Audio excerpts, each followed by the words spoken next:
Bonjour à toutes et à tous. Donc voilà, aujourd'hui une nouvelle vidéo où tout simplement je vais faire ma petite recherche sur les marchés financiers, un petit peu voir ce qui se passe parce que bon, hier j'ai pu prendre des trades que j'ai pas filmé.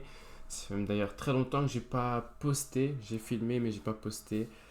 Et donc du coup je me suis dit que bon, hier c'était un petit peu une situation où je me trouve, enfin où je trouve que techniquement on est sur une tendance qui a un peu l'impression de tourner.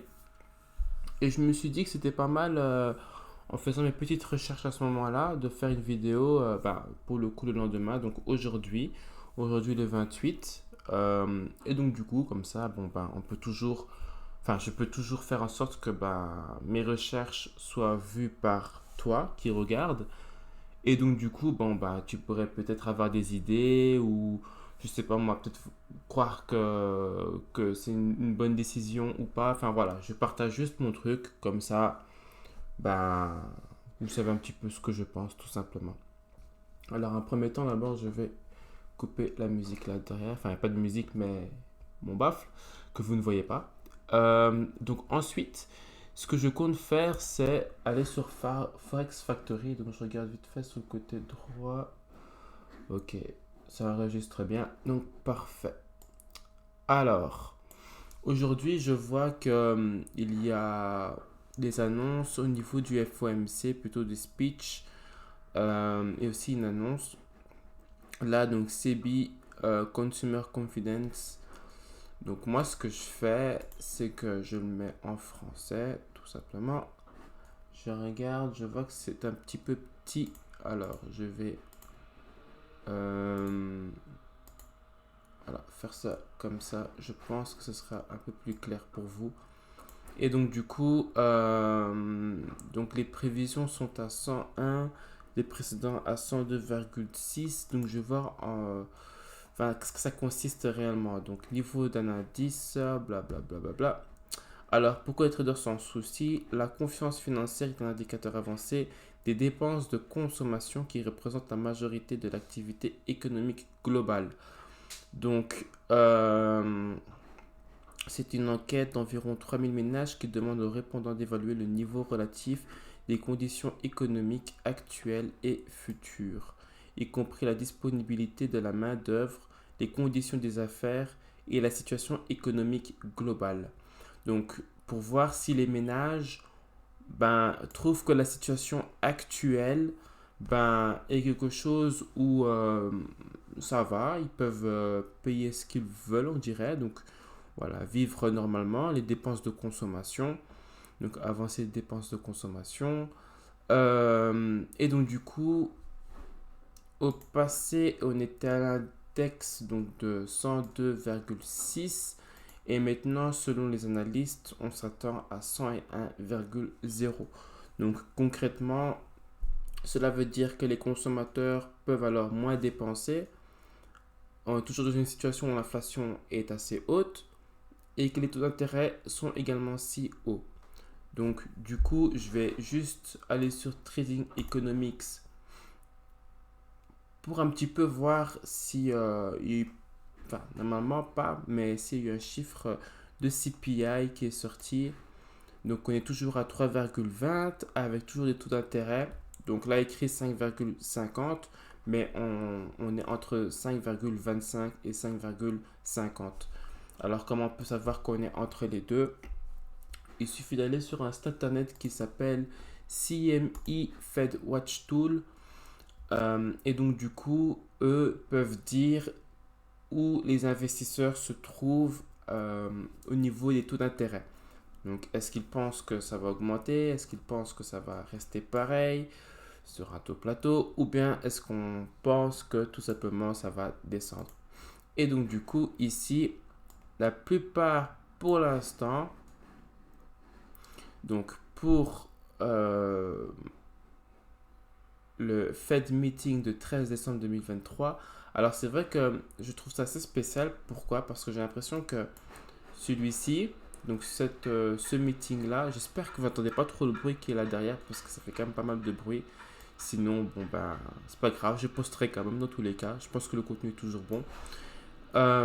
Ici, ils écrivent que voilà, il y a FOMC meeting le 15. Alors, si quelqu'un le sait, comment ça fonctionne réellement et pourquoi surtout en fait ils écrivent ça comme ça.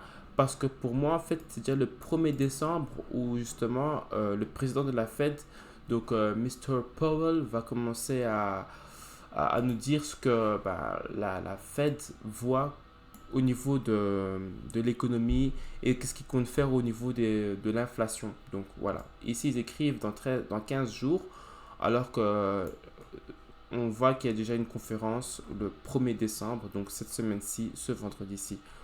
Donc voilà, c'est une parenthèse. Et juste pour dire que bah, pas mal d'investisseurs voient toujours les taux entre donc 525 à 550. Donc concrètement 5,25 à 5,50. Donc pour l'instant, la plupart des personnes pensent que les taux vont rester juste pareils. En revanche, il y a quand même 3,2% de personnes qui pensent que les taux vont augmenter.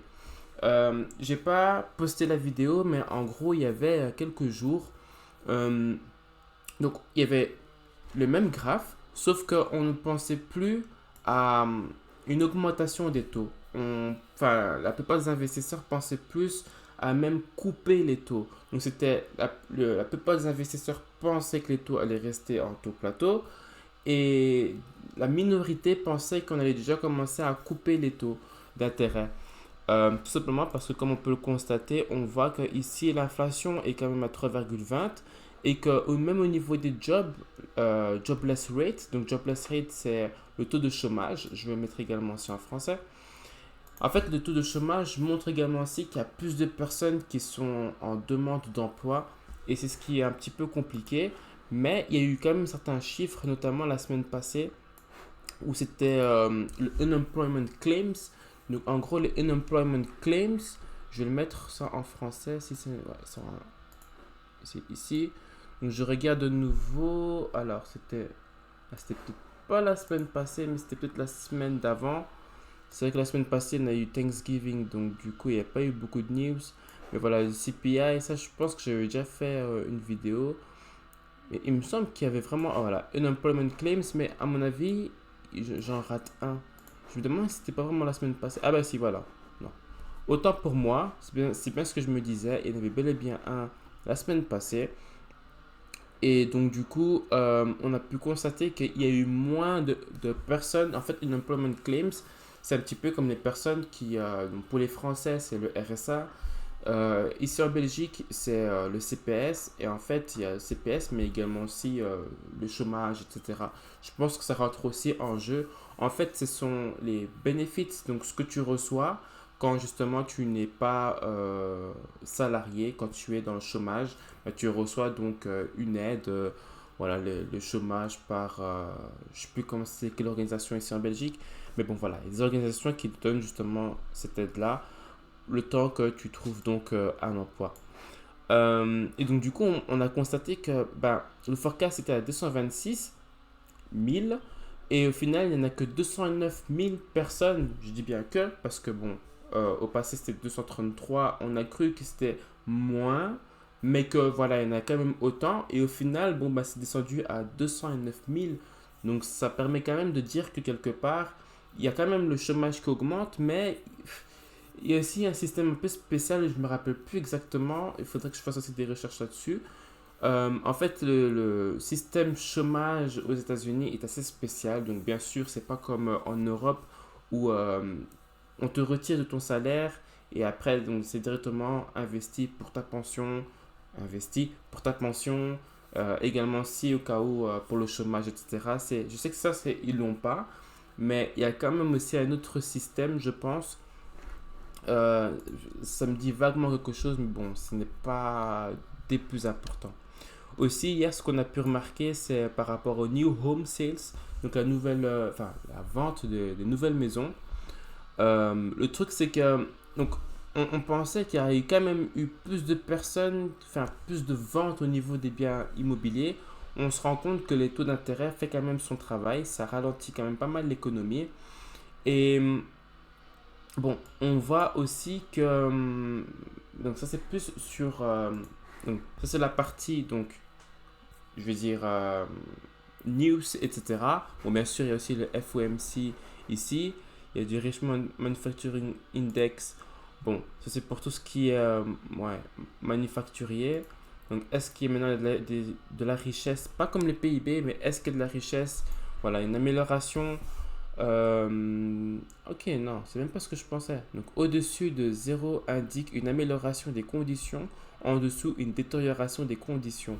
Donc, on pense qu'il y a quand même une amélioration, même si par rapport au passé, bon, bah, c'est pas.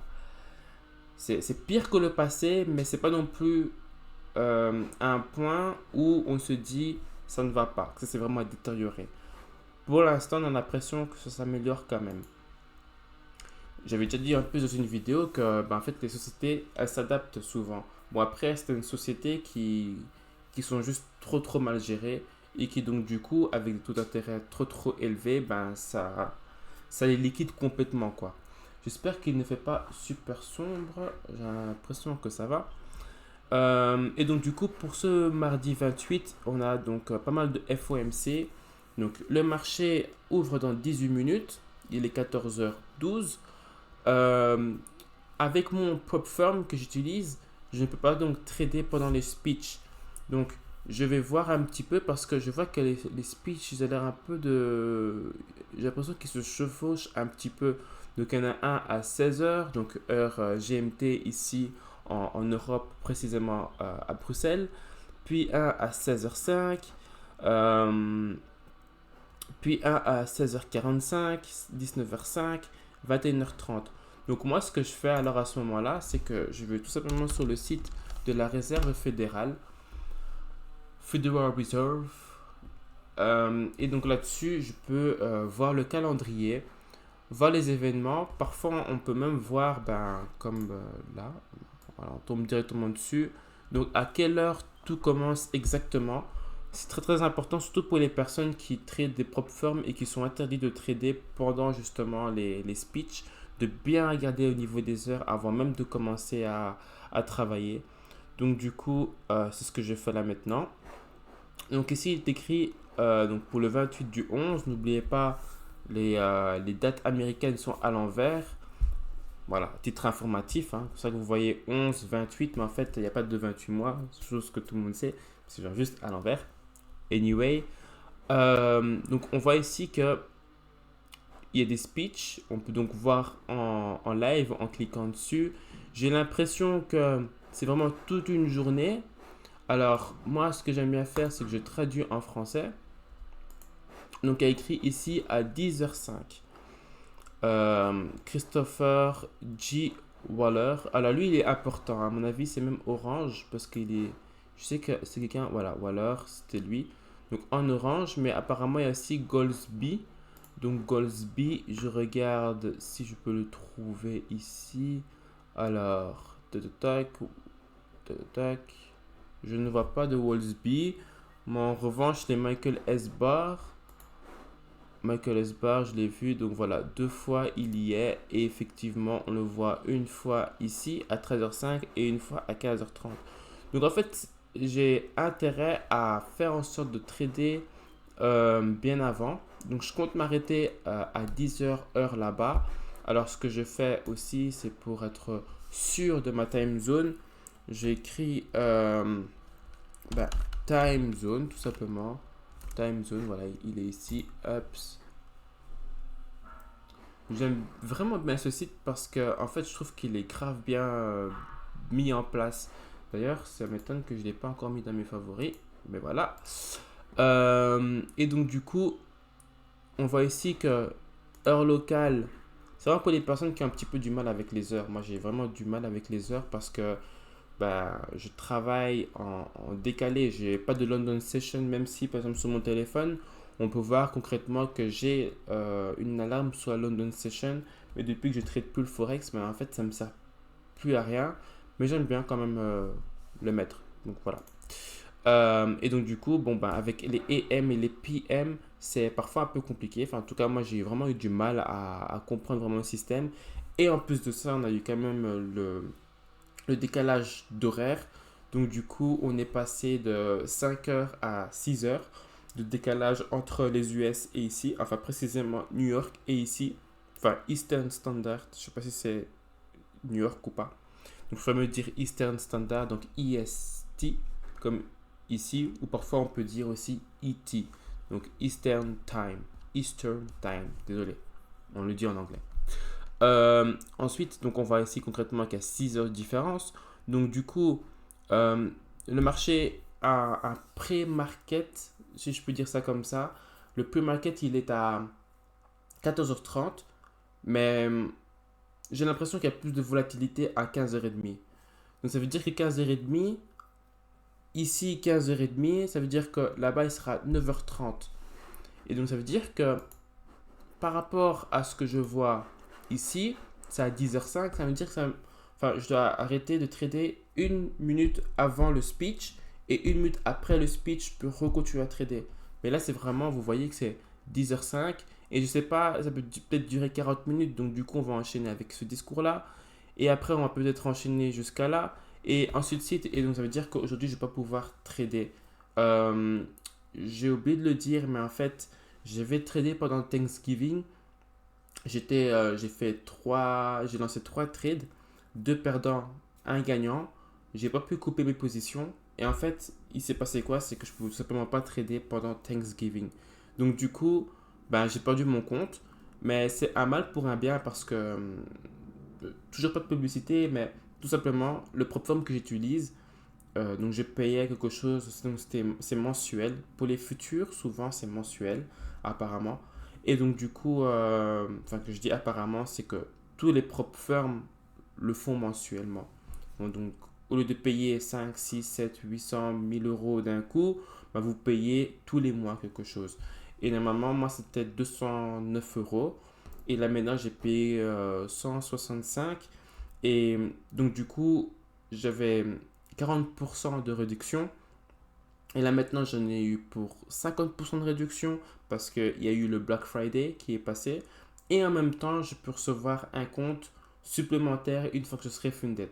Donc franchement, c'est bénéf parce que ça veut dire que je reçois un compte et je paye aussi mes mensualités beaucoup moins cher. Donc finalement, j'ai perdu un compte même si voilà, je trouvais que c'était un petit peu dommage parce que j'étais en gain. Même pendant ce Thanksgiving, j'ai raté 2 trades, mais j'en ai eu un qui était bon, donc ça suffit pour rattraper mes pertes, plus encore bah, faire des gains. Donc j'étais bien parti sur ce compte. Mais bon, voilà, c'est rien. C'est quelque chose où on peut recommencer. Donc c'est pas vraiment un problème, quoi.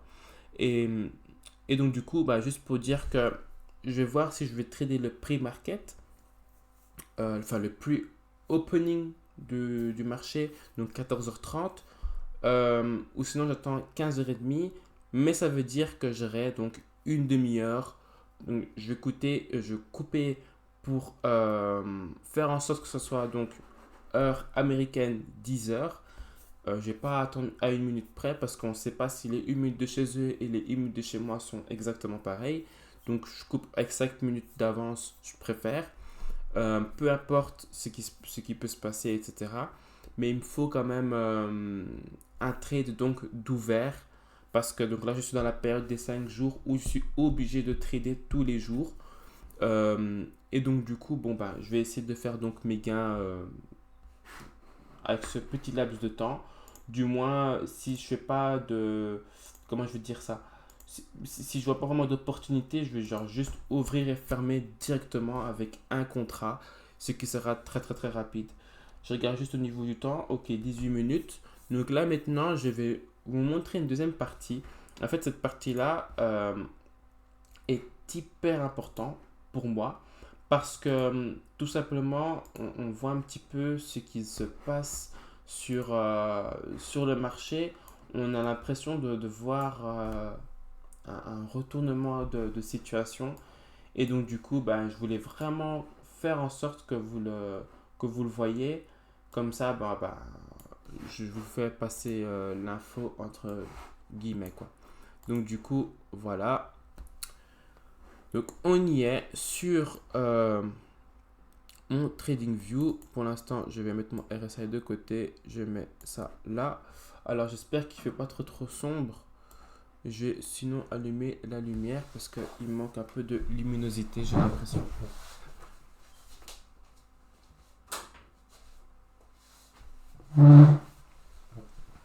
Voilà, je pense que c'est un peu mieux et même pour mes yeux aussi, même si j'ai des lunettes bleues, chose que, enfin, voilà, ça ne coûte pas hyper cher ce genre de lunettes. Pour les personnes qui débutent, on peut avoir l'impression de ne pas avoir besoin de ça, mais le truc c'est que ces lunettes-là, euh, ça vous protège concrètement. Bon, j'ai pas de publicité ni rien, mais c'est juste à titre préventif parce que j'ai remarqué que très peu de personnes qui spéculent sur les marchés ben, utilisent des lunettes comme ça. C'est plus les gamers, ceux qui se restent. On a l'impression énormément sur les écrans, mais de vous, enfin de toi à moi, ben, tu restes aussi énormément sur les écrans. Et donc, du coup, c'est quand même important que voilà. Et moi, parfois, si je peux un peu m'avancer et tout, ben voilà. C'est pas important, mais je tenais quand même à le dire, quoi.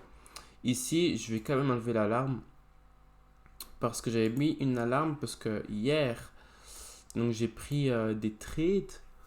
Euh, j'ai même pas monté mon compte d'1%. J'ai pas fait 1%, même si j'aurais pu, si j'aurais su, mais je ne savais pas. Donc du coup, il y avait eu un moment un gros push vers la hausse. Je pense que c'était genre, non, ça devait pas être ça. Je me rappelle plus vraiment où c'était parce que c'était sur du 1 minute. Donc là, on est sur du 15 minutes. Et donc, du coup, voilà, j'avais pris, c'était monté à un certain chiffre, donc 1% de mon compte, mais un peu plus, donc 1,33. Et puis ensuite, c'est redescendu, j'avais très déjà mon stop. Donc, du coup, vu que c'était tellement agressif, je me suis dit que j'allais quand même bien être serré au niveau de mon stop win.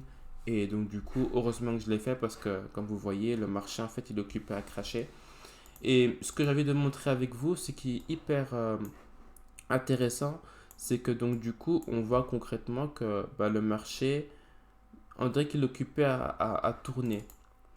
Quand je regarde au niveau de mon RSI, c'est aussi un petit peu pareil ici. On a eu une certaine divergence. Donc le prix descendait clairement. Déjà même à partir d'ici, on voyait concrètement que, je vais juste faire ça, on voyait concrètement que le marché, il est occupé à descendre, donc proprement.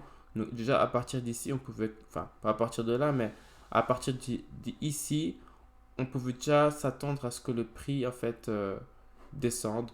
Mais le truc c'est que comme vous avez pu voir au niveau des fondamentaux, etc., il n'y a rien pour moi qui fait que... Je vais juste couper le son. Il n'y a rien pour moi qui fait que ben, le marché est supposé descendre. Je sais pas trop qui m'appelle. Enfin bref. Et donc du coup, bah, pour moi je comprends pas trop. Donc c'est ça que j'ai mis même ma ligne Fibo en... Comment je veux dire ça? En achat, si je peux dire ça comme ça. Donc j'ai vraiment pris le plus bas au plus haut. Il y a eu également aussi ce... En fait, ça n'a même pas été ici un range sur du long terme, mais sur du court terme, ça l'a été. Donc on voit concrètement que il a fait une fois, deux fois, trois fois, puis il a pris critest. Et ici, il a fait une fois, on pourrait même dire deux, trois, quatre. Mais ici, c'est très très très serré. J'aime bien quand c'est bien espacé. Et le fait que ce soit pas vraiment espacé, vraiment comme il faut, peut-être que ça joue en la défaveur de, bah, tout simplement de l'S&P mini, quoi. Enfin, de l'S&P en général. Euh, Ensuite, à titre aussi de comparaison, je regarde énormément, voilà, les obligations. Donc, du coup, je regarde les obligations. Et ce que j'ai remarqué avec les obligations, enfin, le rendement sur obligations sur 10 ans, en fait, il y a une corrélation qui est négative entre les deux. Ça veut dire quoi? Ça veut dire que si à un moment, vous voyez que le prix des obligations comme ici est occupé à chuter, ça veut dire que en fait sur le S&P, il est tout simplement occupé à augmenter. Donc du coup, on voit vraiment une différence. Donc quand lui, il chute, les obligations occupées à cracher, eh ben, le S&P est occupé à augmenter. Et c'est quelque chose qui est assez logique. Pourquoi? Parce que en fait, le S&P, donc c'est 500 entreprises cotées en bourse, c'est quelque chose de risqué. Donc du coup, il y a plus de chances qu'une entreprise fasse faillite qu'un pays comme les États-Unis fasse faillite. Donc du coup, quand on voit que tout le monde est occupé à mettre de l'argent dans des obligations, on prend le moins de risques possible. C'est vraiment du pur risk-off. Tandis qu'avec du S&P, on gagne beaucoup plus au niveau des rendements et des dividendes, etc. Mais c'est également aussi une part de risque. Et donc du coup, bon bah voilà. Aussi, donc là par exemple, je vois concrètement le marché est occupé à donc cracher, mais il y a une belle résistance qui est là. Et le moment où cette résistance va être break et ça va devenir un support, là peut-être on peut éventuellement partir sur un achat au niveau du S&P, ce qui pour moi est fondamentalement le plus juste. Donc j'arrive pas à me dire que pour l'instant, je vais... En fait, on va dire que... Donc, pourquoi je dis ça? En fait, c'est un ami qui s'appelle David. Enfin, c'est plus entre lui et moi. Bon, voilà. En bref, c'est genre plus quelqu'un qui m'apprend énormément et qu'on parle énormément business. C'est plus même un business partner qu'en amitié. Juste pourquoi je vous dis ça, en fait, c'est une introduction et vous pouvez voir déjà dans une ancienne vidéo, mais on entendait très mal. Donc, du coup, voilà. Mais il m'a prêté donc ce livre-là. Et donc, je peux vraiment un cœur ouvert quand je vous dis tout ça. En fait, ce livre, donc, The Changing World Order de Ray Dalio, donc, la personne qui a monté le fonds d'investissement où je me rappelle même plus du nom, j'ai un trou de mémoire, mais bon, ce n'est pas grave. En fait, il explique que tout simplement les indices, donc normalement là maintenant, qu'est-ce qui se passe, c'est que donc il y a l'inflation, le taux d'intérêt, ça vous savez déjà tous, mais le truc c'est que on était occupé à mettre de l'argent dans du risque on. Donc là maintenant encore, même moi aussi, je pense encore en mode j'achète le S&P. Tout simplement, je l'achète. Pour l'instant, il n'y a pas de chose qui va me dire ah, je n'achète pas. Sauf quand on lit ce livre-là. En fait, ce livre, il explique concrètement, Ray Dalio, que on est occupé à mettre de l'argent dans des entreprises, donc telles que Apple, Amazon, Tesla et ainsi de suite, Microsoft et tout. Et au final, bah, donc eux, ils vont produire plus pour aussi faire donc du gain derrière, pour faire du chiffre d'affaires. Mais le problème, c'est que quand on regarde la population, qu'est-ce qu'ils font réellement? Ben, ils protègent leur argent, avec des gros guillemets, ils les mettent dans des comptes d'épargne parce qu'on voit énormément de publicité disant que voilà, maintenant les taux ils ont augmenté, nous on a augmenté nos taux chez nous, donc mettez votre argent en sécurité chez nous pour avoir donc des gains dessus, etc. Donc on voit en fait que les gens ne veulent pas forcément dépenser. Ils sont pas en mode on va dépenser énormément et même quand on regarde, par exemple, rien que le chiffre du New Home Sales aux États-Unis, ça veut dire aussi pareil, c'est-à-dire que ça coûte énormément cher aux personnes d'acheter et il y a une partie, comme il explique dans le livre, où il y a la partie monnaie, donc réellement sur les devises, il est 14h30, donc une partie vraiment sur les devises et une partie réellement sur la dette. Et on sait très bien que dans ce monde-là, ben, pas mal de personnes achètent des biens, même parfois des services, avec de la dette. Ils vont prendre leur carte de crédit, c'est de la dette. Et donc du coup, ça leur coûte cher. Ils vont se dire, ah non, mais ça devient difficile, etc. Donc en fait, il faut bien se mettre en tête qu'on occupe à mettre de l'argent dans des sociétés qui nous mettent des biens et des services pour la population. Mais le problème, c'est que la population ne peut pas acheter en fait. Et donc du coup, ils ne reçoivent pas non plus d'argent. En plus, ces sociétés-là, ce qui fait en sorte que en fait tout est chamboulé, il n'y a pas de sens. Et je pense que c'est même pour ça aussi qui fait que quand on est occupé à couper les taux d'intérêt, donc le cut des taux d'intérêt, ça a deux significations pour moi en fait maintenant. Première, c'est qu'il y a un problème au niveau de l'économie, souvent au niveau de la richesse, de la création de richesse. Et la seconde, c'est tout simplement parce qu'on est dans un sens complètement inverse. On fait des choses qui ne sont pas normales. Et donc du coup, comme la population bah, est occupée à justement prendre son argent et à le garder pour eux, ah ben, les sociétés doivent également aussi être dans cette situation-là en fait. ils doivent se dire, ah, bon, on va essayer de se calmer, on va moins investir parce qu'on a moins d'argent sur nous et que donc du coup, ben, on ne peut pas non plus commencer à produire énormément parce que ça risque d'être des invendus et donc du coup, ben, potentiellement être en perte. Donc en fait, là maintenant, je suis dans une situation où euh, je réfléchis de deux façons différentes et je sais que cette pensée-là, je la garde parce que je sais qu'à un moment, c'est des fortes chances que ça arrive. Comme expliqué encore dans le livre ici de Redalio, ben c'est un cycle. Et un cycle, c'est quelque chose qu'on a donc pu voir au passé et donc du coup, possiblement le voir dans le futur également aussi. Ce serait quelque chose qui ne serait pas surprenant. Donc, 14h32 là maintenant, et je vois concrètement, en fait, le marché, pour moi, il est complètement short. Pour moi, quand je regarde comme ça, il est short. Et d'ailleurs, j'ai même regardé aussi hier les crypto-monnaies, enfin, une crypto, celle de base, tac, tac, tac, tac, tac, qui est le BTC USD. Pour moi, c'est vraiment la ref. Et donc, du coup, j'ai remarqué que tout simplement, on était sur un moment où normalement le prix devrait quand même bien se cracher. Alors pourquoi je dis ça? Parce qu'il a eu un gros... euh, alors j'essaie juste de pouvoir faire ça. Voilà. Il a eu un gros momentum où justement il est monté. Mais ici, il est descendu tellement d'une façon agressive. Il a fait un retest au niveau des 30 000 pour après continuer et descendre jusqu'aux 16 000. Mais il n'y a pas de sens. C'est parti beaucoup trop rapidement. Donc j'ai l'impression en fait que ici, entre les 38 000 et les 36 000, donc entre 38 et 36 000, j'ai l'impression que ce sera ce moment où le prix va descendre concrètement. Alors, est-ce que le prix va, d'une façon technique, venir retester ici les 32 000 pour après aller plus haut? Ou est-ce qu'il va continuer à aller plus bas?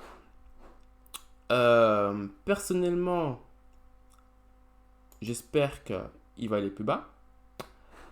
Je vois bien mon TP arriver ici, voire même venir sur cette ligne-là, sur cette trendline-là. Pourquoi je dis ça? Parce que tout simplement, déjà ici, on a pu voir qu'il y a un gros engouement, si je pourrais dire ça. Il y a pas mal de personnes qui étaient intéressées. Ça fait comme on dirait une bulle qui a pété. Et puis hop, c'est revenu ici sur la trendline. Puis ici, bon, on va dire que c'est un petit peu normal. Bon, voilà, c'est pour ça que ça n'a pas été non plus très, très, très agressif. Mais à partir de 2020, mars 2020, il y a eu tout plein de gens qui sont rentrés sur de la crypto alors qu'ils ne s'y connaissaient tout simplement pas. Et qu'au fur et à mesure du temps, ben, ils ont commencé à voir que ben, tout simplement, ça gagnait beaucoup d'argent. Et il y a des personnes qui sont même rentrées dans ces zones ici. Ils ont commencé à acheter des cryptos alors que ben, ils ont tout simplement perdu de l'argent. Parce que, en fait, pour moi, le reflet qu'on voit ici, c'est le reflet qu'on voit quasi là. C'était très haut et puis c'était très agressivement vers le bas. Et là, on voit que concrètement, il y a des beaux head and shoulders qui n'avaient pas été retestés, qui est bien parti. Donc, pourquoi pas en fait voir cette zone comme une zone également aussi où ça va descendre. Et d'ailleurs, même quand j'ai pu tracer ma ligne Fibonacci, je voyais que ça retraçait, mais parfaitement, quoi. C'est tout simplement très, très, très beau, si je peux dire ça comme ça. Et donc, du coup, bon, on arrive ici dans une zone où on pourrait se dire, ok, un peu plus haut, arriver peut-être. Non, en fait, on y est déjà. Et donc, du coup, bon, bah, voir le prix de nouveau repartir vers ici. Donc, voilà. Pour moi, je vois déjà que BTC et le dollar, donc BTC contre dollar, il y a de fortes chances que le dollar prenne quand même pas mal de force. Et c'est valable également aussi pour pas mal de... Enfin, pour pas mal, non. Je vais reprendre. En fait, les actions sont assez différentes, si je peux dire ça comme ça. Parce que quand je regarde par exemple Apple,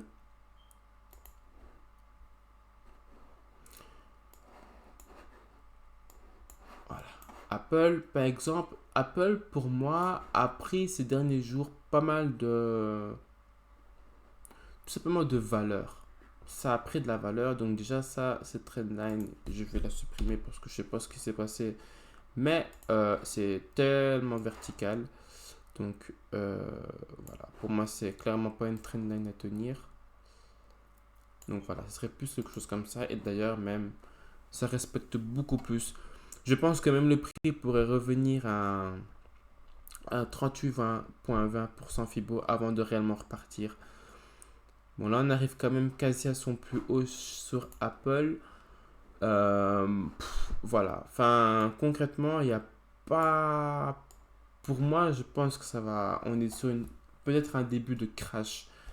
En plus, ça a bien respecté également aussi le prix. On voit que c'est vraiment sur un prix rond qui est de 192,00, qui est un chiffre psychologique.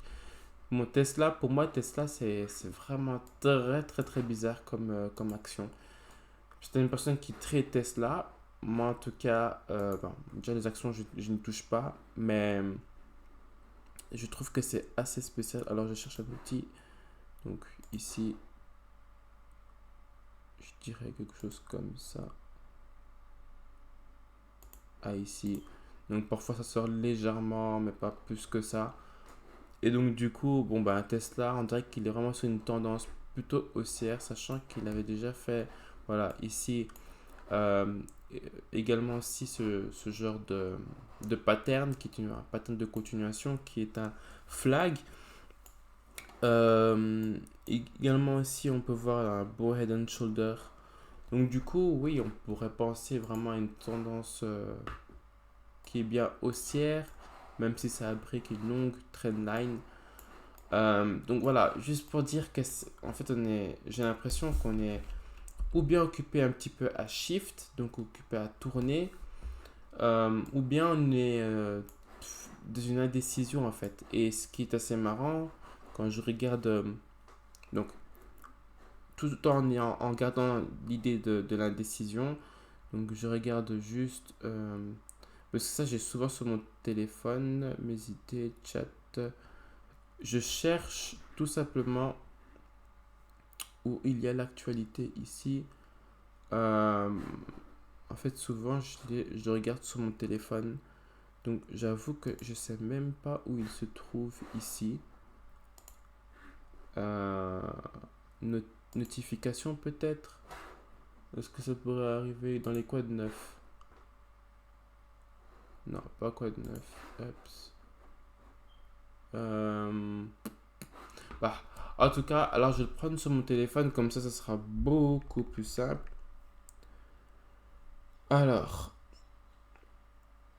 sur mon téléphone, je vais sur TradingView et en fait sur mon téléphone, je le vois dans l'onglet liste de suivi. Donc peut-être que ça peut être dans mes listes de suivi. En tout cas ici je le vois dans les listes de suivi et c'est tout à fait en haut. Donc je vais peut-être vous le montrer de cette façon-là. Mais vous voyez donc où il y a les trois flèches au-dessus de index. Eh ben, juste. Alors, je vais essayer de montrer. Ici, là.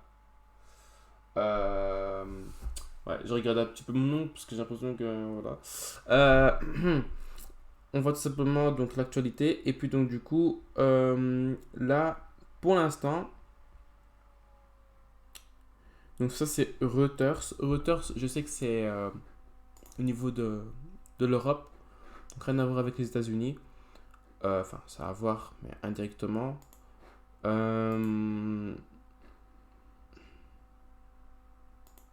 Donc ici, il est écrit les bourses consolident en attendant les chiffres de l'inflation. Donc, en attendant les chiffres de l'inflation, je vais une fois aller check sur Forex Factory. Est-ce qu'il y a des chiffres de l'inflation qui devraient sortir? Non, il n'y en a pas. Du moins cette semaine-ci, j'en vois pas. Pour la semaine prochaine, c'est beaucoup sur l'emploi aux US. Ah, mais oui, c'est normal que je ne le vois pas. C'est normal. Je vois que les US, moi. Euro, apply filter. Et donc, du coup, je regarde un petit peu. Il y a le CPI demain, mercredi, pour l'Allemagne et l'Espagne. Et également aussi les prélims CPI jeudi pour la France. Il y a le core CPI flash pour l'euro également aussi jeudi. Donc voilà, les gens ils sont en attente par rapport à ça. Après, ça a été quand même deux. Enfin, on voit quand même que les Américains ils ont été quand même beaucoup plus agressifs. Donc voilà, globalement, en fait, ce que je vois pour moi à l'instant, enfin pour l'instant sur le marché, c'est que concrètement le marché est occupé à fortement crash. Euh, Est-ce que de là maintenant je vais suivre, on va dire, tout ce qui est technique et rentrer dans un trade vraiment technique, ou est-ce que je décide de continuer à penser à l'achat? Je vais quand même bien réfléchir. Je vais vraiment bien réfléchir. Donc teaser 5 là-bas. Donc quand il sera 15 heures ici, non, attends. Quand il sera 15 heures ici, il sera 11 heures là-bas.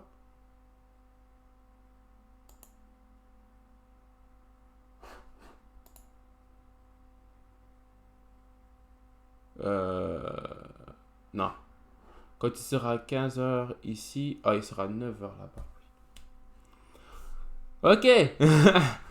C'est pour ça que je dis parfois il faut, je sais pas, donc je préfère même mettre ça. Donc 15 heures. Et donc du coup, j'ai jusqu'à 16 heures. Donc voilà. Je vais vraiment regarder à mon aise, hors vidéo, qu'est-ce que je pourrais potentiellement faire et réfléchir. Peut-être que je vais rentrer en mode dans un trade et ressortir directement après pour pas prendre de risques. Mais c'est clair que quand on va comme ça, techniquement, on voit des confluences, mais pouf, c'est c'est vraiment propre, quoi. Euh, alors, pourquoi je dis ça? Je prends par exemple ici, ups, et après, plutôt sur du quart d'heure, je vais aller. On voit clairement que le prix, il a retest de 61% Fibo proprement avant de bien descendre, avant de retest après le 50, après de bien descendre, etc. En revanche, là, ce qui est plutôt intéressant, que je viens de voir là maintenant, c'est que ça n'a pas retest le 38%. Ah, si, ici. Ça a déjà retest de 38% Fibo là. Mais est-ce qu'il ne viendrait pas de nouveau après chercher le 38% Fibo? C'est intéressant. Je sais que par exemple ici aussi, quand je regarde, ça d'ailleurs j'avais même vu à tantôt, je m'attendais bien à ce que le prix s'arrête là. Je peux même encore un peu plus tirer. Faire ça comme ça. Je pense que là je vous montre réellement ce que je compte faire. Parce que je vois que personnellement je suis toujours en mode bah, pour l'instant, on ne peut pas encore dire qu'il y a l'inflation qui est encore réglée. Donc voilà. Après, c'est vrai que quand ils augmentent les taux d'intérêt, donc l'inflation qui n'est pas réglée, donc les taux d'intérêt, on les garde ou, enfin, plutôt, on peut les augmenter. Ça veut dire que concrètement, les indices devraient chuter. Mais pourquoi alors les obligations s'occupaient également aussi à chuter? En fait, c'est ça aussi le truc, c'est que les obligations s'occupaient, on dirait, à descendre. Et en même temps aussi, le S&P est occupé à descendre, alors qu'il y a une corrélation négative. Si un descend, l'autre doit monter. Il y a quelque chose qui cloche. Il y a concrètement quelque chose qui cloche et à mon avis, c'est juste de l'indécision du marché. On ne sait pas trop sur quel pied danser. Il y a des personnes qui sont occupées à tout simplement couper leur position. Donc voilà quoi. On est beaucoup sur une attente aussi. Bon, vendredi, il y a le FOMC. Donc du coup, je pense que c'est aussi pour ça en fait qu'il y a tout plein de choses. Donc voilà, je crois que j'ai à peu près dit tout ce que je voulais dire. C'est vrai que les vidéos passent, enfin, en faisant la vidéo, j'ai l'impression que le temps il va très très très vite. Euh, donc je pourrais limite faire des vidéos de plusieurs heures vous montrant tout simplement ce que je compte faire. Mais concrètement ici, j'ai l'impression que Voilà, le prix, il a donc poussé ici. Donc ça a été vraiment une bonne résistance. Une bonne résistance. Et j'attendrai certainement que le prix me montre ici un signe clair de baisse. Idéalement avant donc 16 heures que le prix vienne ici et reteste. Et à mon avis, je vais faire attention à cette zone ici. Donc potentiellement prendre alors un trade. Donc au break, je dis potentiellement, après ce n'est pas sûr, hein. Je vais voir comment je vais voir le trade en soi. Et donc du coup jusqu'à cette zone ici. Ça, je pense que si je décide de shorter, je dis bien si, je vais voir un petit peu le marché, etc. Ça pourrait être un trade très propre avec un RR de 3. Ça pourrait être pas mal, quoi. Franchement, ça pourrait être pas mal. Euh, Après, il faudrait que je me mette aussi dans le contexte de pourquoi on est occupé à shorter. Si maintenant on est occupé à shorter, ça veut dire que concrètement, la plupart des investisseurs pensent qu'on pourrait quand même augmenter encore les taux. Donc du coup, oui, c'est vraiment à réfléchir. Je vais également aussi calculer, je vais mettre ça ici comme ça vous le voyez, le CPI, l'index du CPI. Euh, Peut-être que... non, c'est pas ce que je voulais faire, c'est pas ce que je voulais faire. Bon, ce n'est pas grave, inflation. Donc là maintenant, ah non, je vais mettre GDP plutôt. Voilà, comme ça c'est bon. Et donc du coup, je clique là. On a vu, n'empêche que la Chine, j'ai l'impression que c'est eux qui c'est où c'est le moins au niveau de l'inflation. Donc Consumer Price Index, donc voilà, c'est ici. Et donc du coup, je vais chercher après ma feuille pour pouvoir calculer. Et donc du coup, je vous souhaite à tous et à toutes une bonne journée ou une bonne soirée. Et je vous dis à la prochaine